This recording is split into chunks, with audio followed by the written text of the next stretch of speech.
All right. So Ellen is the co-owner of Amanda's Native Gardens, and she will also be at the Impact Earth store on Monroe Ave. That's our new Brighton location, April 30th to sell some of her plants.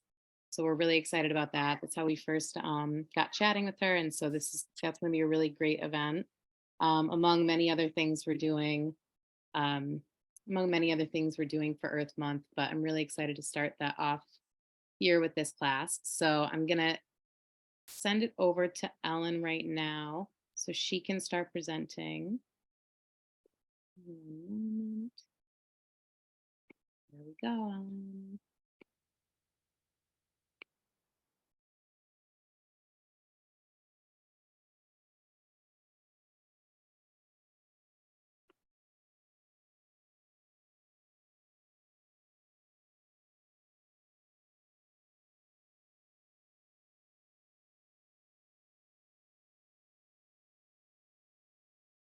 Awesome. And then just remember you're still on mute. I do that all the time.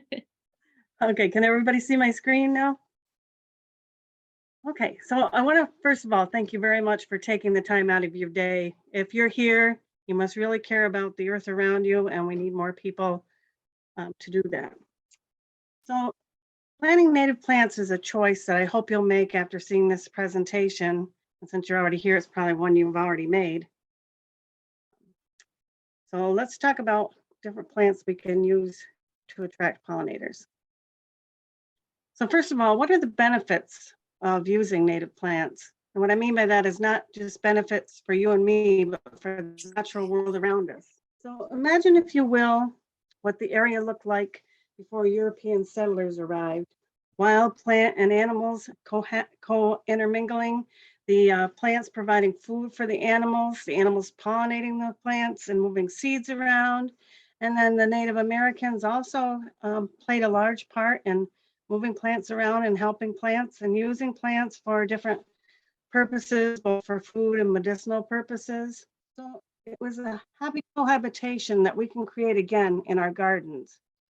For many years, we planted things that weren't native and that didn't work with our pollinators. And so taking the time to do a little research and finding out what will work for you is a good place to start. These plants matter to our bees, butterflies, and birds, and of course, all the animals that rely on insects like frogs and toads and different and larger mammals. So in the upper, let's see, this would be the upper left-hand corner, that's a monarch caterpillar, and below it is the monarch, is the plant, one of their host plants, the swamp milkweed. And then we have a large meadow in the upper right-hand corner. Not everybody can have a large meadow, but even putting a few plants in matters. And below that, we have the smooth aster with a bumblebee. So animals indigenous to the area, like I said before, need these native plants. And these host plants, a lot of these plants are host plants for the larvae of many butterflies and other insects. And many insects, butterflies, bees use these plants for nectar as well. These plants are the bottom of the food chain, and birds and other animals need the insects that feed on them. So to keep a sustainable, balanced environment, we need these native plants. We need to realize that the plants, the animals that use them, and humans are all interconnected. And so plant choice really matters. So what exactly is a host plant? So some butterflies and insects need specific plants to lay their eggs on. For example, the monarchs use milkweed, and they can only use milkweed. If they laid their eggs on another plant, the caterpillars couldn't eat the plant and they would die. So the monarch lays their eggs on the milkweed. The little caterpillar here is on a swamp or rose milkweed, Asclepias incarnata. And below the picture of the Asclepias incarnata is a tall meadow rue that this particular butterfly chose to put its chrysalis on. And it likes some plants with horizontal branching because it makes it easier for them to turn into their chrysalis. And here's another common butterfly we see around here, the black swallowtail. And you can see in the left-hand corner is their caterpillar. And the native host plant would be the golden alexanders or the heartleaf golden alexanders. But these butterflies and caterpillars can also use anything in the dill family, anything in the parsley family, fennel, dill, or of course the golden alexanders. So what I want you to do is think about how we can reinforce the link between our gardens and the native landscape. So many areas of forest or field are cut off from each other by businesses and residential areas that are full of non-native plants. So putting these plants into these areas helps the plants themselves, the insects, and the birds and the other animals that rely on these plants to move more comfortably from place to place. So they aren't just caught in little areas where their genetics are become very small because they don't have any other plants or animals that depend on these to interact with. So what we're doing is we're restoring the food web by putting these plants into our gardens. We're helping the animals and the plants and the everything move more comfortably from place to place. We're giving the food web a place to spread out. So, a lot of people ask, well, how do I start and how many plants do I need of each one? Well, that's going to depend on how big your garden is. But one of the things you want to realize is that these bees and butterflies, they need to be able to see the plants they're looking for. So you want to maximize the floral targets. So you want to try and put at least 4 square feet of each plant that you want them to utilize per garden. So, and they don't have to be all together, but it's nice to have like at least the milkweeds together. So you have at least 4 square feet. So the monarch butterfly, when she comes to lay her eggs, you just go from plant to plant to plant. But of course you want to repeat in the garden too, different plants so that it doesn't look like you've just got one of everything, kind of a mismatch together. This is on the left is red cardinal flower, on the right is butterfly weed. And the other thing you want to keep in mind is that you want to plant so there's something always in bloom. It's easy to attract pollinators to your garden. You can do that with zinnia and cosmos. But to keep them in your garden, you've got to always have a food supply. You've got to have the host plants. So this is Virginia anemone, which flowers in July in a woodland garden. And on the right is zigzag goldenrod and white wood aster. Why I show these is because a lot of times in the garden you have, especially in the woodland garden, you have a lull in July. And Virginia anemone flowers in July. And at the end of the summer, you have the zigzag goldenrod and the white wood aster before the flowers come on, and after the July, August flowering plants. Remember when you're planting your garden, that gardens will change over time. So you may have this beautiful plan in mind, but sometimes some of the plants will die back, and sometimes that's their job. For example, some annuals we put into our garden, such as partridge pea and the biennial Rudbeckia, they don't hang around for a long time, but what they do is they hold their place in the garden so that other plants can move in by seed or by getting bigger, so you don't have holes when you first plant, because you put a little plant in here, a little plant here, and a little plant here, when you have holes around them. Putting annuals, native annuals, helps to cover those holes. So this is the same garden at 2 different times of the year. The one on the left is when it was first planted. The one on the right is 2 years later. So now I want to talk about specific plants that will fill specific roles. And the reason I got into native gardening was because I just love the woodland plants.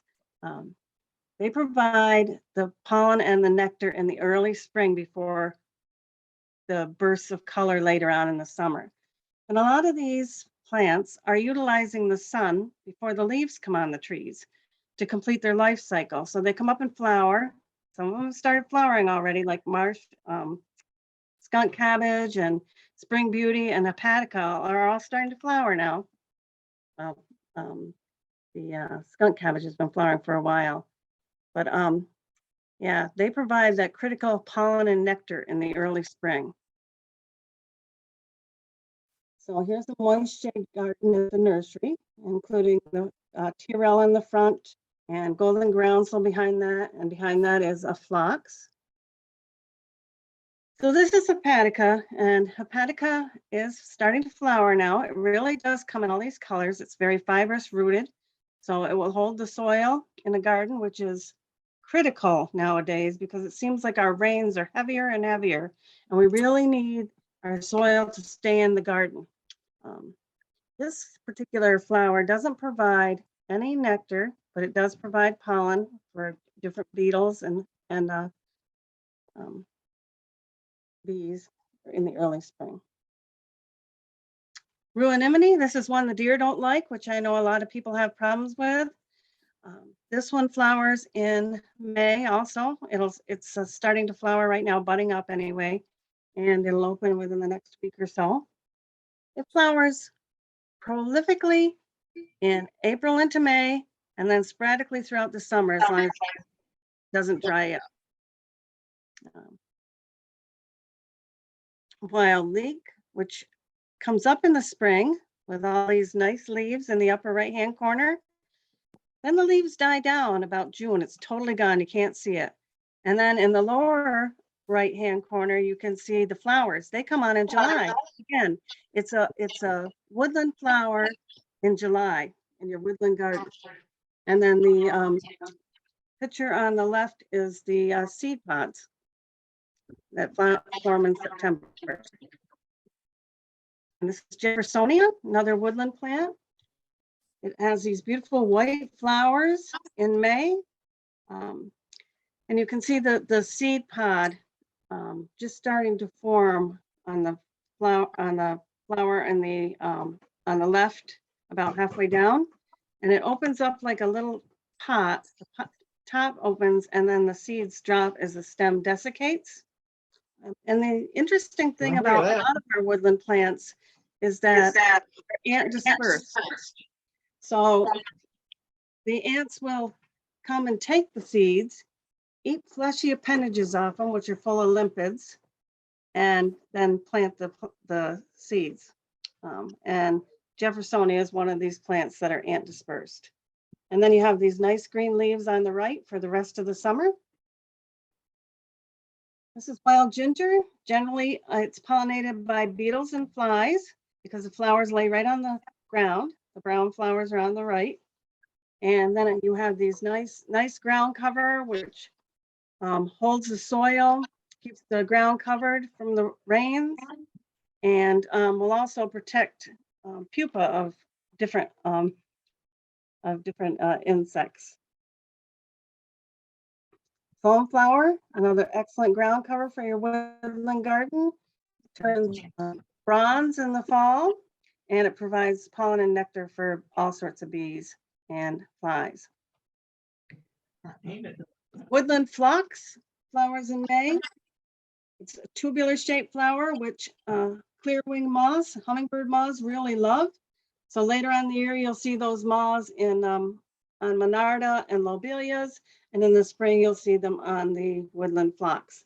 And this is an evergreen phlox, and a lot of people planted vinca many years ago because they thought it was great.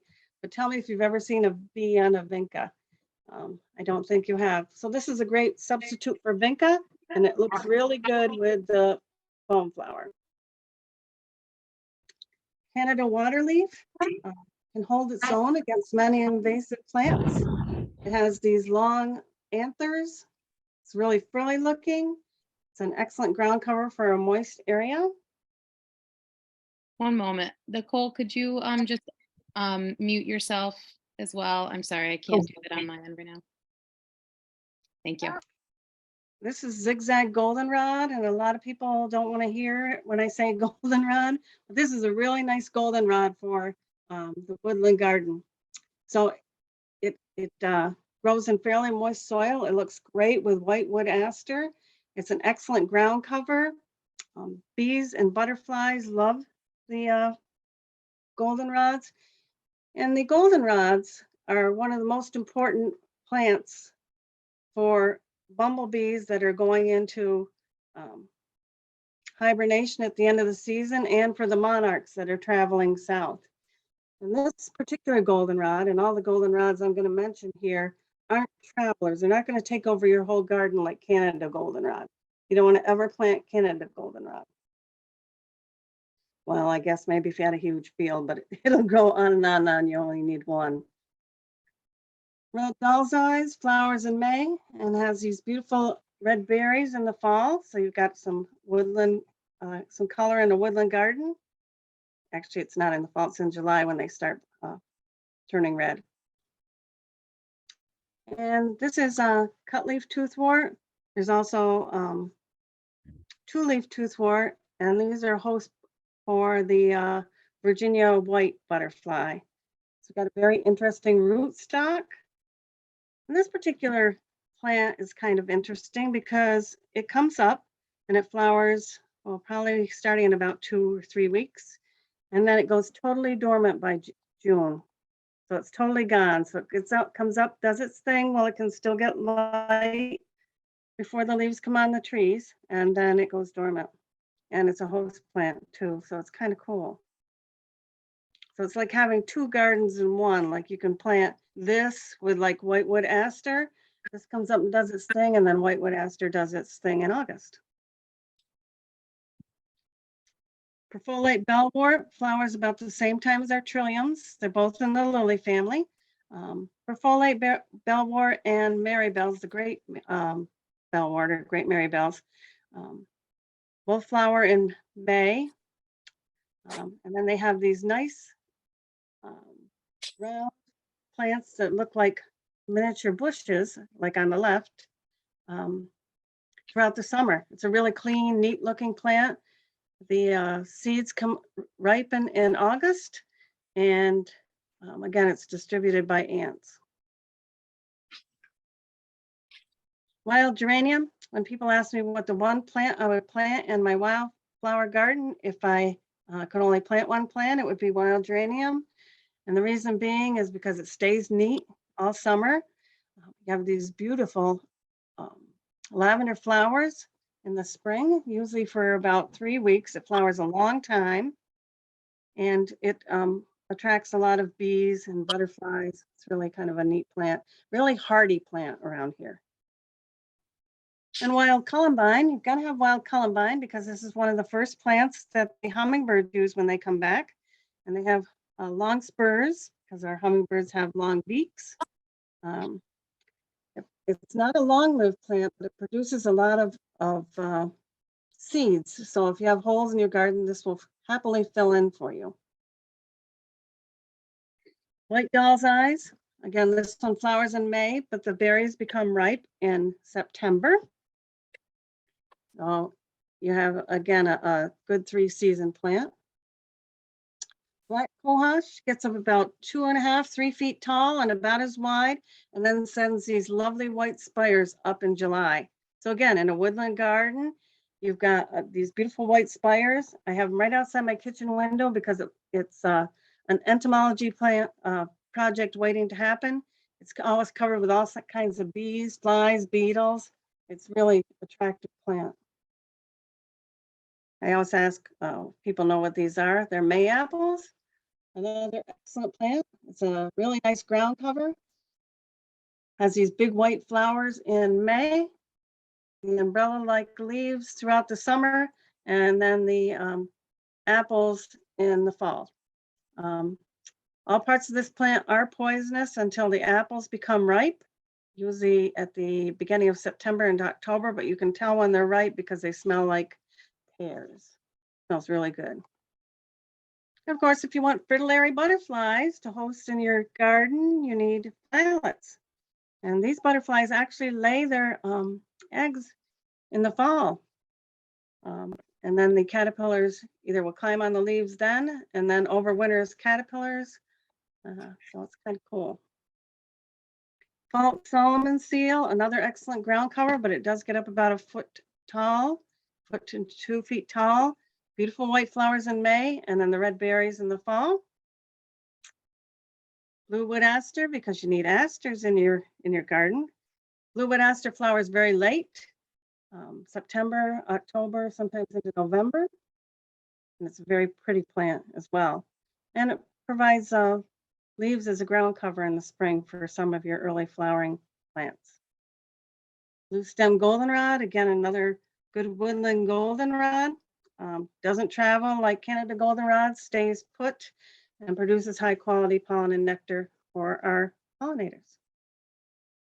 Now, these are gardens that if you've got a lot of water, an area you can't mow, or you've got a man-made pond, these plants will work for you. And this is white turtlehead, which is one of my favorites because hummingbirds and butterflies absolutely love this. And the bumblebees are fun to watch going in and out of the flowers. And these the butterfly is the Baltimore checker spot, and that's its caterpillar below there. And this is the host plant for the Baltimore checker spot butterfly, which is a really beautiful butterfly. The plant that the butterfly is on in this picture is a phlox. And then we have some native lilies. This is Canada lily and Turk's cap lily. Canada lily flowers in July. Turk's cap lily flowers in June. Hummingbirds love these. Butterflies love them, but so do deer. So I wouldn't plant these plants if you've got a lot of deer, but if you have an area that's kind of moist and it's in sun part shade, these are excellent plants and they're fun to watch the hummingbirds and butterflies on. Red cardinal flower, flowers in July, and the hummingbirds and the butterflies absolutely love it. They're drawn to the red. In the lower right-hand corner, you'll see what the cardinal flower looks like right now. And then starting in June, it'll send up its flower shoots, and then they flower in July into August. This is willow blue Amsonia. It can actually take the place of shrubs. It'll grow in a fairly moist area, but it doesn't really need it very moist. Has these beautiful star-shaped flowers. And of course, bees and butterflies love this particular plant too. And this one turns yellow in the fall, so it's got a nice fall color.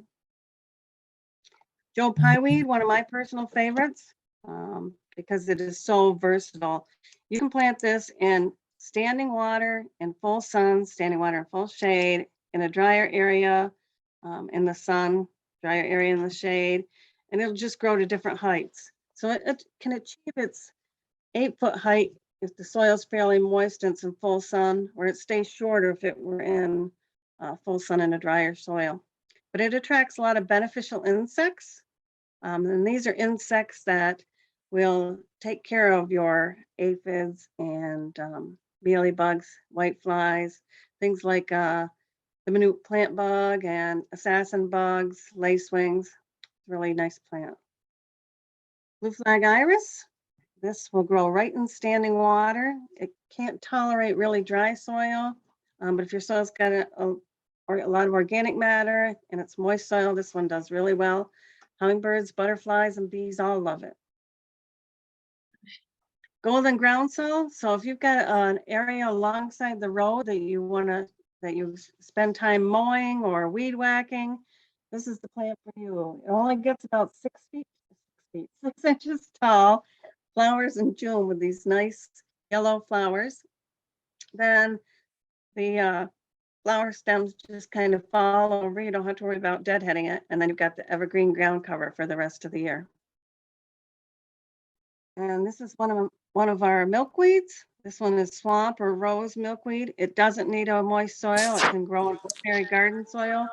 Beautiful mauve flowers. And again, the monarchs can lay their eggs on it. Wingstem, sometimes called yellow ironweed, gets very tall, about 8 feet tall. Then has these really cool seed heads. And again, bees and butterflies love it. And then these are the gardens that if I said wildflower garden, you would normally think of. These are the ones that provide a lot of pollen and nectar, and these are your staples during the summer. I'm gonna try and go through these kind of quickly. So this is a, a border garden with Monarda and purple coneflower and black-eyed Susan. This is another one of our milkweeds. This one flowers in July and it's absolutely stunning in the garden. It likes full sun and terrible soil. So if it's in a moist soil, the I can't tadpole turn will my rot laptop on. and you'll lose it. Yeah, that's what I said. Donna, you This is are common milkweed. on, and can you mute yourself as well?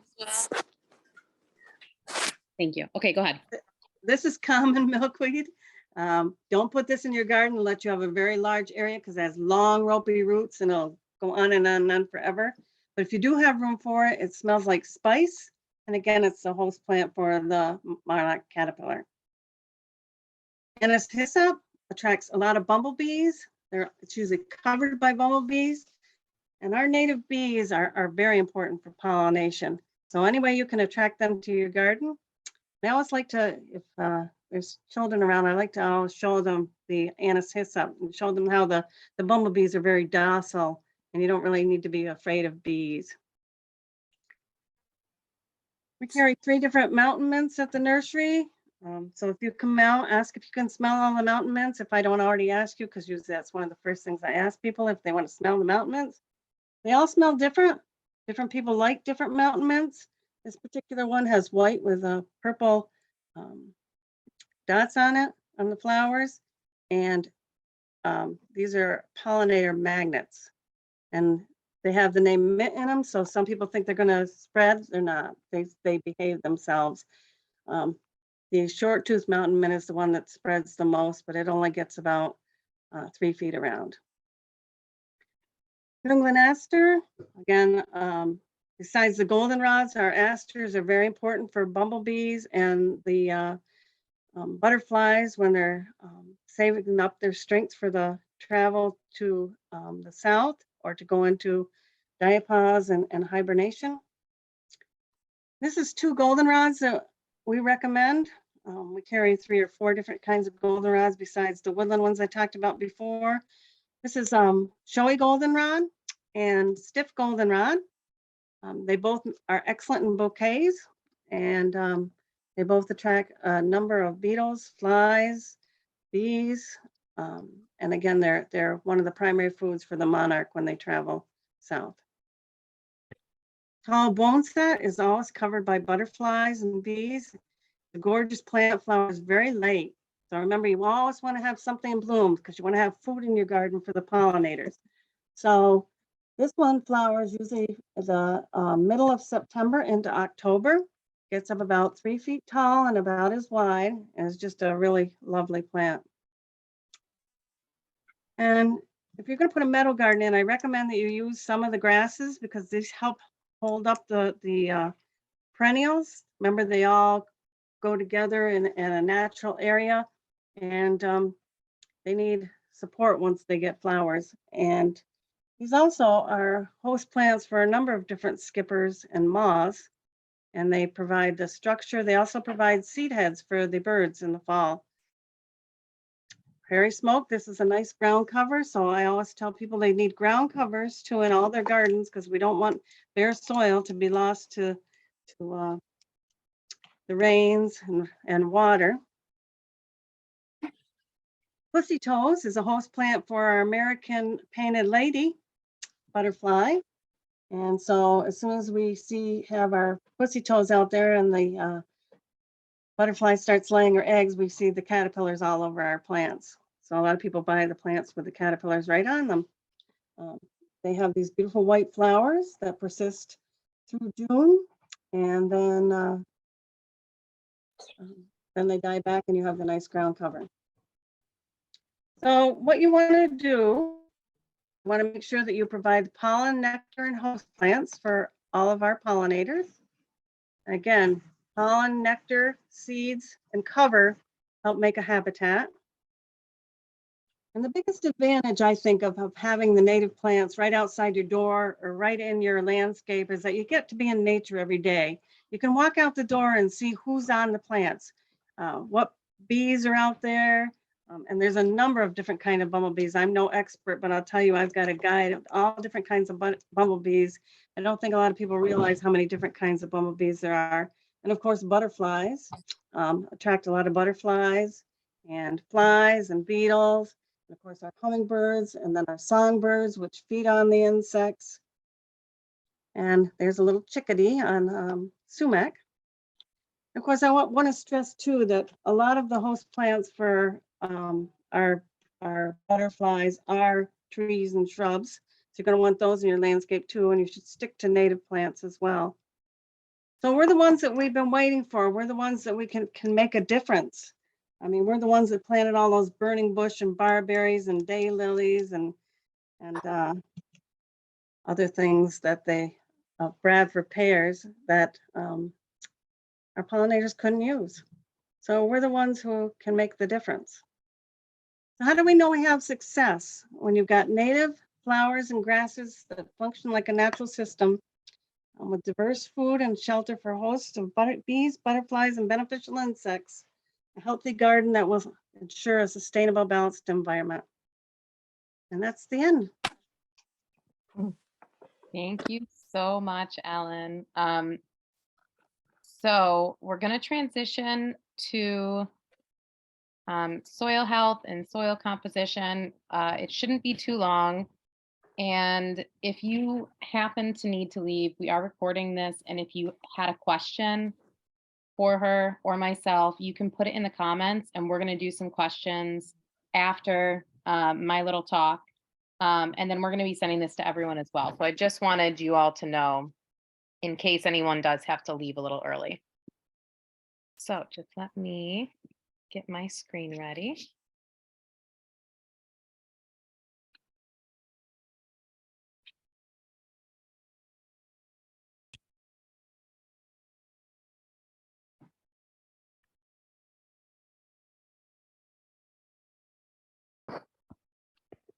All right.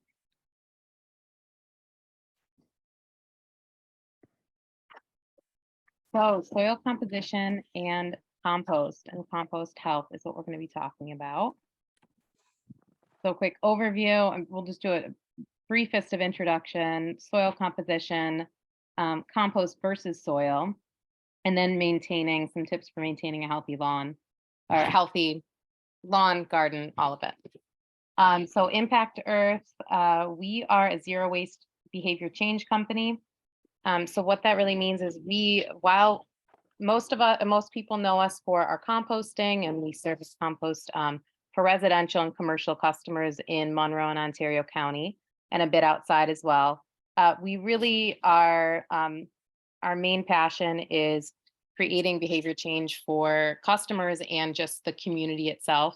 So education is our main goal. We really just want everyone to have the means and the understanding of sustainability and how to better the environment while also helping their own habits and increasing, the environmental benefits too.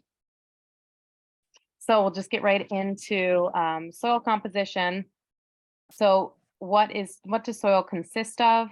There is biotic and there's abiotic. So biotic is the living, so that's the insects, the plants, and then animals that were once living, so bones and things like that. And then the abiotic is non-living, so that's the minerals, the water, and the air. So if you can see here, the pore space is going to be the air and the water, so that's what's flowing through the solid parts, which are mineral and organic material. That's the basic composition of soil. So soil composition is a mix of soil, and it does vary from place to place. So as we were discussing with someone before, they had moved from Texas and they're interested in native plants here, because really these native plants, they grow in this area because they like the soil here and that works for them. And they cohabitate, very well together because they're taking from the soil exactly what they need and giving it back. So keep maintaining a very healthy soil in general. So before we get more into that, so in Western New York, in and around Rochester, we have high lime soil, as well as coarse soils, gravels, and sand, and that's when you get closer to the lake. So if you look at a soil map, our healthy, or the agricultural soil that they say is really in the Rochester and into the Finger Lakes. So that's why you see a lot of wineries there, and a lot of agricultural farms. Is that high lime soil is really great for agriculture. But we obviously also have this very coarse soil and gravel and sandy soil as well. So the difference between soil and compost. Soil is earth-based material that you plant your gardens in. As we also discussed, soil is made up of the pore space and the solid material. So compost, the main difference is that it's decayed organic matter that you use to improve your soil health. So when our customers get back their soil, we really advocate to them, this is it's a natural fertilizer. It's not just soil. So using that as just your base for planting is not what you want to do. This is just high in nutrients because of that decayed organic matter. So the thing that they do have in common is they both carry minerals, or they can. So again, I say they can because soil can over time, it can lose the minerals, and if a plant depletes them over time and it's not replacing the minerals in it. Typically, as we see it, in our agricultural system, most common way to see nutrients or mineral reintroduced is through fertilizer. Of course, fertilizer is, not the healthiest way to do it. That's a chemical fertilizer.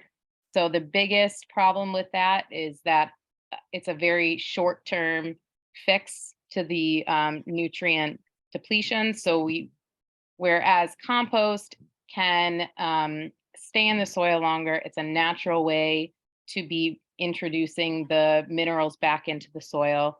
So staying away from chemical fertilizer is the way to go. The common minerals that you're going to see in your compost and your soil: nitrogen, phosphorus, and potassium are the big ones. And then some of the less common minerals are sulfur, calcium, and magnesium. So a lot of times you hear this, or you're testing your soil and you have a lack of nitrogen. So there's soil amendments that can help improve that, or simply just putting compost back into the soil, because there's a certain percentage of nitrogen going back in. So now on to the healthy soil. What can we do to make our soil healthy? Number one thing is compost. So either you're going to be composting in your backyard or using a swap service.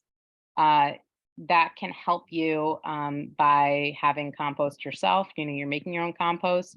You can just be putting that into your soil. You can also buy compost that you can spread in the garden. You can buy it from us. You can buy it from places at, like Lori's or Abundance usually has some around this time. If you just don't have the time to compost, or you need a quick, fertilizer, really that's the best thing to do.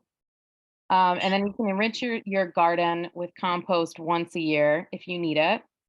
Soil testing is great, but that's just a good rule of thumb. I also use compost in my indoor plants once a year as well. Again, as a natural fertilizer. I don't buy the sticks and I don't use any type of spray.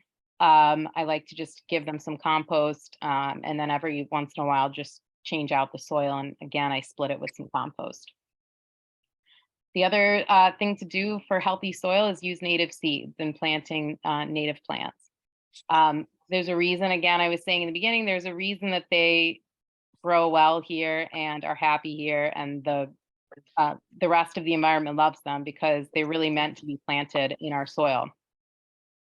So when you're planting native seeds, they are much better for the soil in that they take what they need and you cannot overtake any other plants as well. So native seeds are really just a great way to keep your soil healthy as well. And then the other thing would be to plant polyculture or intercropping. So monoculture is where you grow plants in one area over and over again. And that's really the main way that you're going to deplete the minerals, the nutrients from your soil. Abby, Yep. I'm only seeing the one screen that says soil composition and compost, and it looks like other people are only seeing that one as well. Oh, no. Let me see why. Being paused. Okay, 1 second. Let me try this again. Oh, I see it. I am so sorry. Thank you for mentioning that. And then we'll just go back through and I'll show you. Okay, let's try that again. So sorry.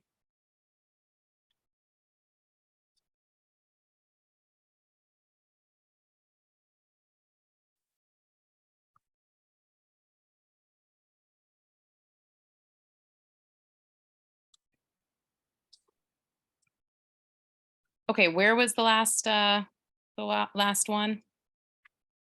Was it right in the beginning? First Yeah. one, yeah. Oh, I am so sorry. Oh my gosh.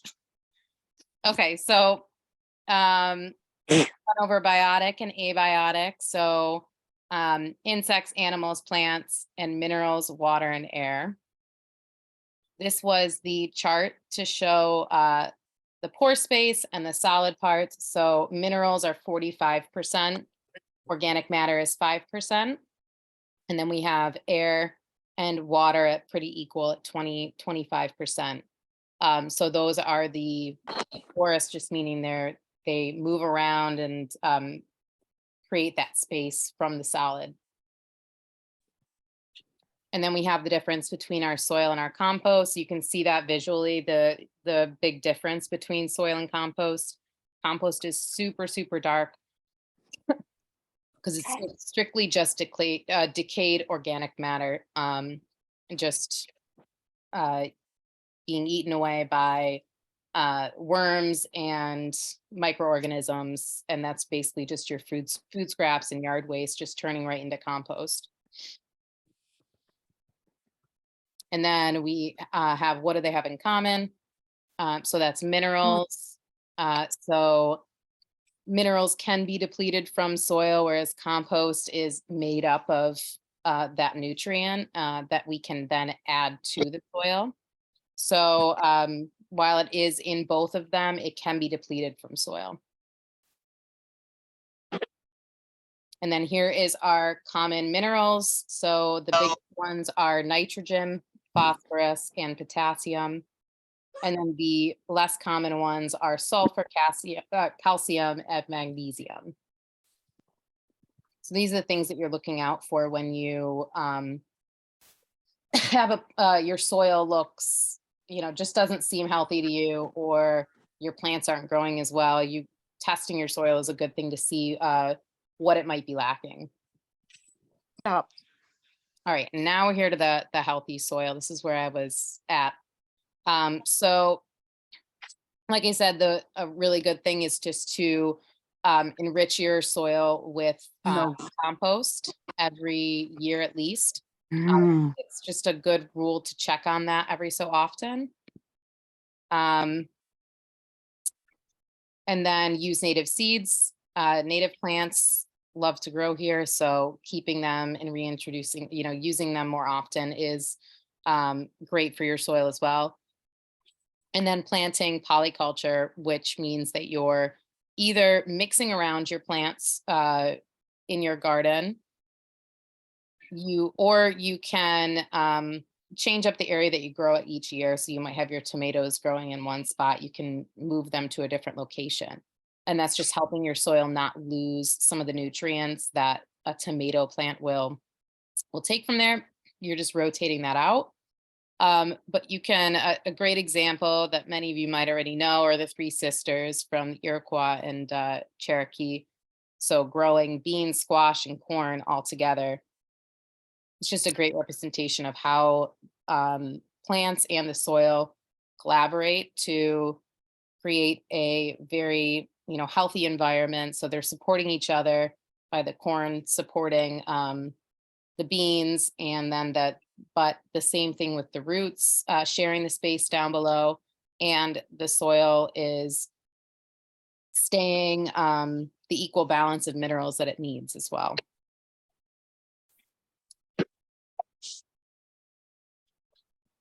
All right, so and then I just have a list of some soil amendments that are pretty common. Some are going to be very easy to get, and then some are just things that you might purchase, so they might not be specifically natural here. So neutralizing acidity, you could use an agricultural lime, and you can just buy that at a garden center. Organic matter compost is what neutralizes high alkaline. Glacial rock dust neutralizes acidity. Kelp or seaweed can balance the nutrients. Mushroom compost is general nutrients in the structure of your soil. Sand and gravel can improve the drainage and the aeration of your soil. So again, making it more porous and just allowing then that water and air to come back to that 25%. Manure can improve the nitrogen if you're lacking in nitrogen. Fertilizers, I put that star because they put that in there. But again, the biggest disadvantage is that it's a very short term. It could affect the other, plants and animals around, and whatever you're consuming. If you're consuming, you're making a vegetable garden or a fruit garden, a natural fertilizer is a much better way to go. Eggshells can neutralize acidity, and then coffee increases nitrogen. Shredded paper can protect from pests, weed suppressor, and mulch. So I've heard of the whole newspaper line below, and then it will keep out some of the weeds from there. But again, weeds are not that bad as well, so that's a whole nother discussion. And then leaves can lighten the soil, retain more moisture, and improve carbon. All right, kept mine very brief so we have some time for questions. So let me just get back to here.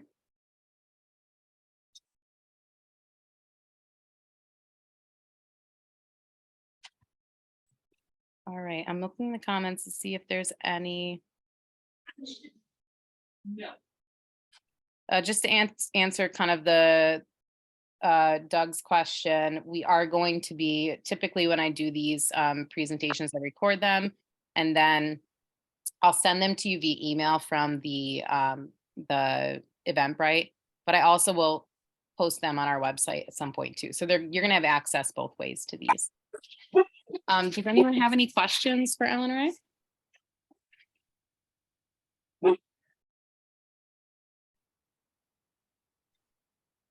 You can either just raise a hand or you can just unmute yourself and ask the question. Okay, if not. At Impact Earth, what is it that you do for the average citizen? Yeah, so what do we offer right now? So we have 3 departments. We have our composting department.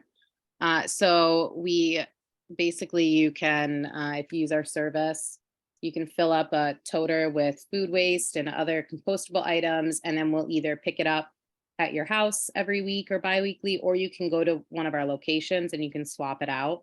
That list is on our website too.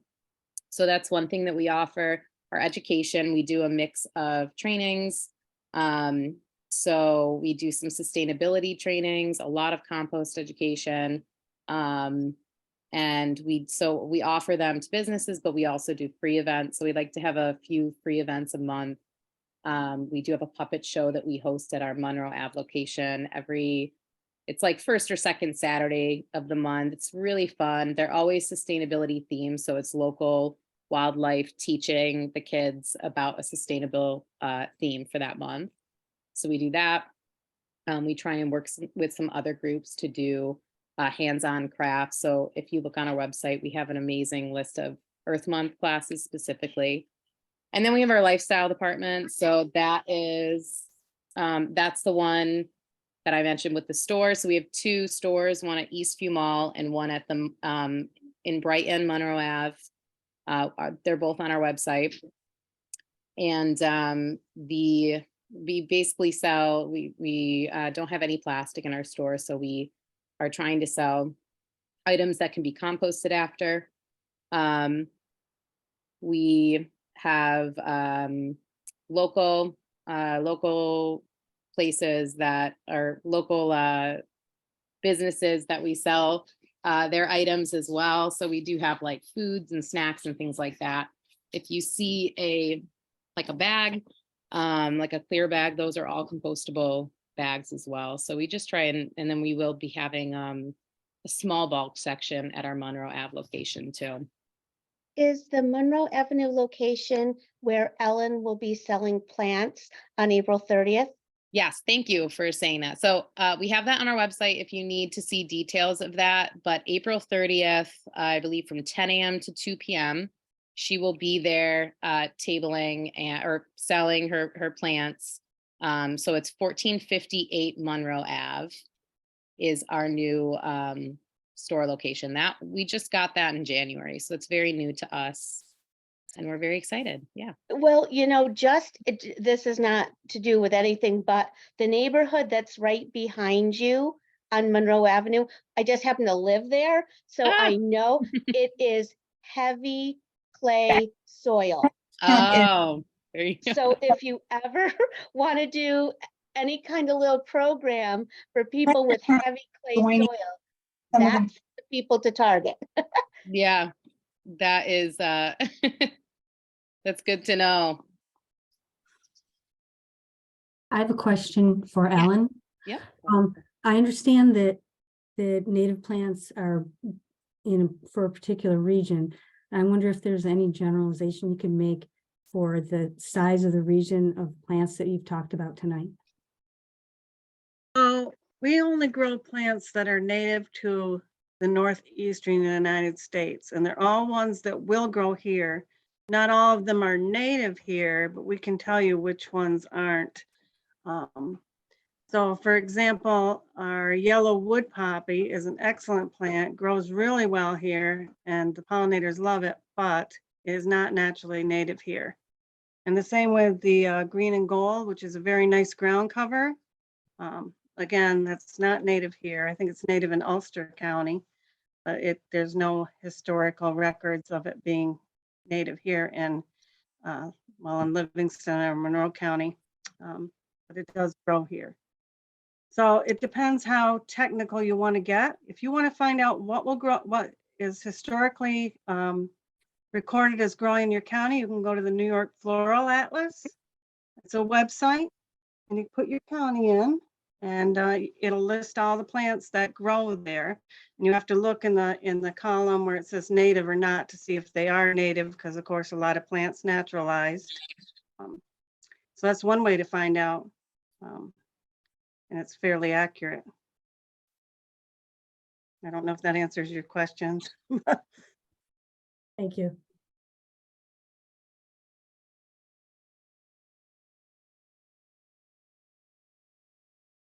When will prairie smoke start to bloom? So my daughter and I have been working on pulling orders, pre-orders that people have placed. And today I noticed when we were pulling the orders that prairie smoke is budded up already. But normally it starts flowering usually about the middle of May into June. And if you want to see a fantastical sight, in the beginning of June, go up to the Chameau Barrens up near Cape Vincent, near Alexandria Bay. And the Chameau Barrens is owned by the Nature Conservancy.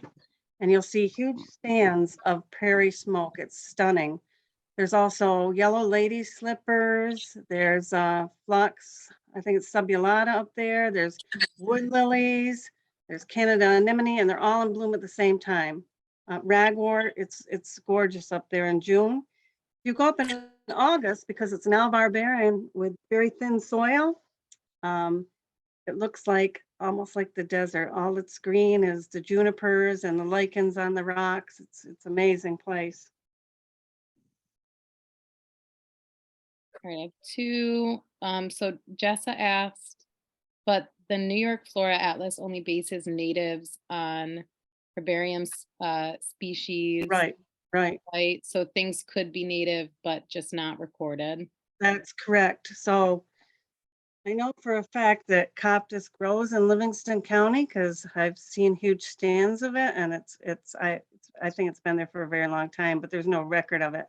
So, but that's one of the only ways you can determine how long something's been growing there is look at the historical record. But you are correct that if nobody recorded it, nobody took a specimen, then it wouldn't be recorded in your county. That's why we're a little more lax. Generally, we say, you know, if it's in the western part of New York, that it's probably always been there. I mean, plants don't know county lines. Um, so, you know, you've got to kind of use your own thoughts. Um, I know a lot of people think that purple coneflower, and I did show it in a slide, is native, but it's not native in New York at all. But it's an excellent pollinator plant, and it is native in Pennsylvania. Was it never in New York? Well, who knows? I mean, like I said, that they don't know the county or state line, so, but there's no record of it. Another question was from Kathy, can the native plants be planted throughout the year or only in the spring? So what you've got to remember is whenever you plant it, you have to be able to water it for the first year because you've got to get the roots to establish so it can carry the plant through the winter. So if you plant it in the spring and right now it's fairly moist, you can start planting. Your soil's not soggy and gonna turn into a mud ball.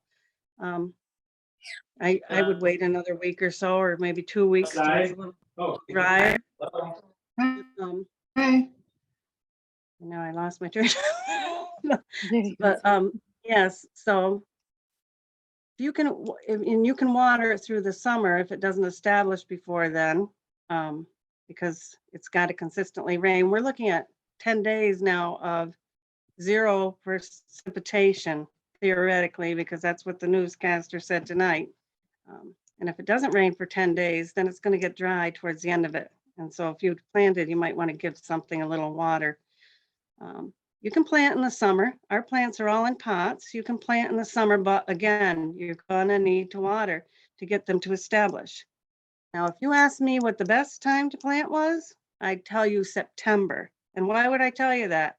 Because we're gonna have natural rainfall theoretically, right through the fall. So the plants will have time to establish.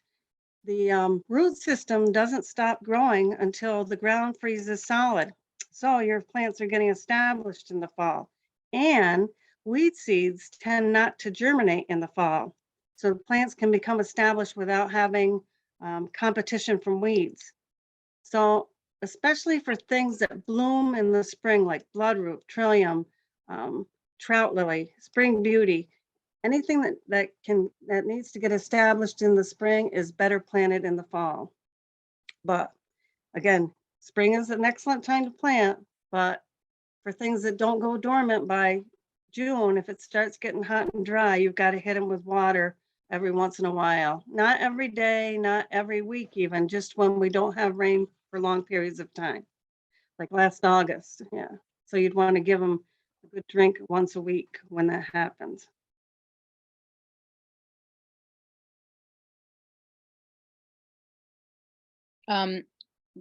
Jessa, she had a question about where is she talking? I think she was talking about the Alexandria Bay when you were talking about some plants. Is that the Chameau Barrens, it's called. It's a Nature Conservancy property. If you Google Chameau Barrens or you go to the Nature Conservancy properties, you can find it there. It's near, you go up to Watertown and hang left, and it's in between Alexandria Bay and Cape Vincent.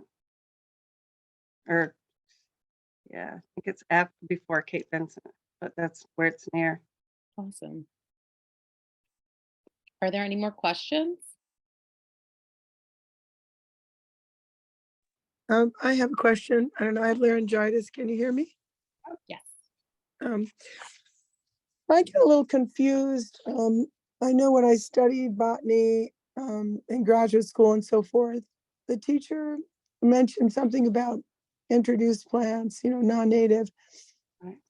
And, it was almost like he was saying that, as you were mentioning earlier, you've got certain, pollinators, or just birds and just in general wildlife attracted to plants of all kinds, whether they be native or non-native. Right. And it's almost like he was saying, who's to say? And I often wonder that myself. I'm thinking to myself, I know that there are some non-native plants that, in fact, my STEAM Kids Action Team, which I have as an after-school program, was out removing garlic mustard from a park in the area. And we were learning all about what the harm that garlic mustard can do. But, there are plants that may not pose that much of a threat. And Right. if they're offering food to wildlife and so forth. And who is to say that we are really, I don't know, in charge of the whole situation when it comes to, the way nature evolves on its own, really. I mean, why do we have to step in all the time and say, okay, well, this is non-native, and because we don't really know, a lot when it comes to why. I mean, people often do bring the seeds in, but I'm just saying, we always have to intervene, I guess is what I'm trying to say. I don't know. Well, remember, we're the ones that intervened in the first place. There's whole gardens that, Doug Talmay, if you listen to his talks, there's whole gardens where there aren't any chickadees. There's not enough food to feed the chickadee chicks because there's not enough insects. And this because we planted things like Norway maple, which don't carry the amount of caterpillars that an oak or a cherry does. You Oh. see all this honeysuckle in our understories in our woods, which is displaced by vernums, which produce a lot of berries for birds. And the honeysuckle berries are not as nutritious for the birds as our native Right. So berries you're are. saying that at least most of the time it's humans that are It's bringing, humans that disrupted the natural processes. So it's humans that need to fix it. need to And correct. you're totally correct in saying that not all non-natives are bad, because they're not. But what we've done in many areas is we went in and bulldozed the forests and we planted all these things that nothing can use. Have you ever seen an insect on a burning bush? You know what you see on burning bush? You see mites on the underside of the leaves. And mites are just little tiny insects. I don't even know whether they're native mites, because I don't know a lot about entomology, but anyway, yeah, Yeah, so, I see what you're saying. Yeah. They're so, not really, The yeah, thing I- they're not producing the amount of food that the birds need, and our songbird populations are going down. That's a right, fact, right. yeah. Something I just read recently talked about non-natives that birds and insects or whatever, they do eat, but it doesn't have the nutritional value that Right, the natives have, kind of like us eating sugar. Yeah, we eat it, but it's not good for us. And right. then equated that to non-native plants. And Right. part of it is that we didn't co-evolve together, or the insects didn't co-evolve with these non-native plants, so they can't get the nutrition that they can get from native plants that they have ways of digesting and that they've always been with, I guess Right. is the way you want to say it. Right. There's no symbiosis with the non-native. Right. Right. Yeah. Although I have to admit, I took all my non-native plants out ages ago, except for an Enkianthus because it's very interesting, but it doesn't support anything. But that's one. So, when people sometimes get upset when you tell them they have to change their whole garden. I don't think you have to change your whole garden. You have to add enough so that there's you know, so you're at least bringing some food in, that you're making a difference, because if both and then some of your neighbors do it, you can see how just little bits in your garden even can make a pretty big impact. Although I do think you should switch all the native plants, but like I said, Yeah, I I just want to haven't. say one last, I hope that I can access this, I, you know, this presentation, because I was having trouble with my old email. I realized that anyway, I did have trouble getting in. So I missed a lot, and I'm very upset about that. So I'm hoping I can access, if, I don't know if I can get a hold of the whole presentation. I'd like it for teaching purposes too. Yeah, absolutely. I'm sorry you couldn't get in. So I'm gonna send it via the emails that you did the Eventbrite, you signed up through, but I'm also going to post it. We have a YouTube channel, and then I'll post it on our website. So all of the videos that we've recorded for Earth Month events are all on our website. So you'll have access, and I can send a link too. And I'm assuming that I'm already queued into your website, right? Like, I guess that's why I got the invitation for the Eventbrite presentation. I don't know. Yeah, you might have gotten it through our general, but it's on, I can also send the link of where let me just put it in the chat right here, is the link to our resources page. So if you save that, or save that link, I should have it posted within a couple days on that. So I can share that now too. Yeah, I don't see the chat really, just occasional. I'm on my phone right now, actually. Oh. So. Okay. Why not include the email in your email that you're going to send out? Just include the Yeah, resource I can page. do that. I wasn't sure. Would be Is your easier. email okay? Yeah, you know You were what? I saying you think had an issue with? Oh, okay, good. All right. I thought you had an issue with your email itself. no, Perfect. Then I can send it that way. I did, but I think in the end, the one that I'm using now is what got me in. So Okay. Okay. So But yeah, I can send all that to your email. I have a few more questions. So from Jessa, how can you increase mycorrhiza? I always not sure if I can pronounce that well. For plants like golden seal and American ginseng, is there something you can add to your soil? Compost. Compost is good for all soil organisms. So yeah, that's what I would do. It's almost the main thing. If you're not sure about anything, just put compost in there. It really makes a big difference, as I'm sure you know. Yeah, it really does. What are some native shrubs that can be used for privacy? Marlene asked. So what I would do is I would put in a mixed hedge with things like viburnums. Nanovary viburnum can get quite large, and it's just a beautiful shrub. Has red leaves in the fall. Let's see what else. Yeah, I don't keep all this shrub information in my head because I don't use a lot. Lindera, which is spice bush, is another nice shrub you could use. 9 bark. These all get about 5. Well, my Nanaberry is bigger than that. Between 5 and 10 feet tall, which would make a nice shrub border. See what else do I have out there? I think. You know, if you go to White Oak Nursery's website, it's whiteoaknursery.biz. The gentleman's name is Jim Engel, but he has all sorts of information about trees and shrubs on his website, including what birds eat the berries and where they grow. And that's a really nice resource.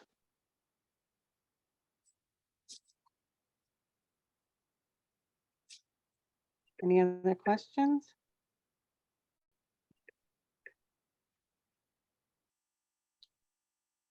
Not sure. I mean, those were some great questions. Can you grow elderberries on the East Coast? Oh yeah, elderberry grows wild in our woods here. Yep. Yeah.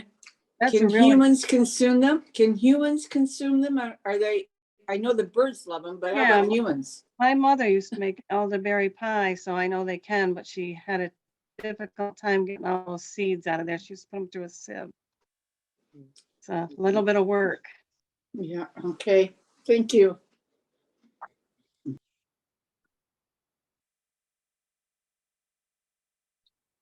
Anyone thinks of questions, you can always write them down and come to the event on the 30th and talk to Ellen there too. So I really appreciate you all coming to this event. I was really excited about this, and I thought it was great. A lot of ideas for some plants to start putting in your garden. So thank you so much. We do have some more events this month. You can take a look at that event page where you looked previously. All of them are free. We have a guided tree walk Saturday, and then we have a really fun kids event at our Monroe Ave location this Saturday as well. They're reading the Lorax book, and then a frog house is going to be making seed balls with the kids, native seeds as well. So if you can make it, that's awesome. And thank you all again for coming. The Walt Disney movie, I think it's Disney, of the Lorax is on the way back machine. You can see it for free. Oh, that's awesome.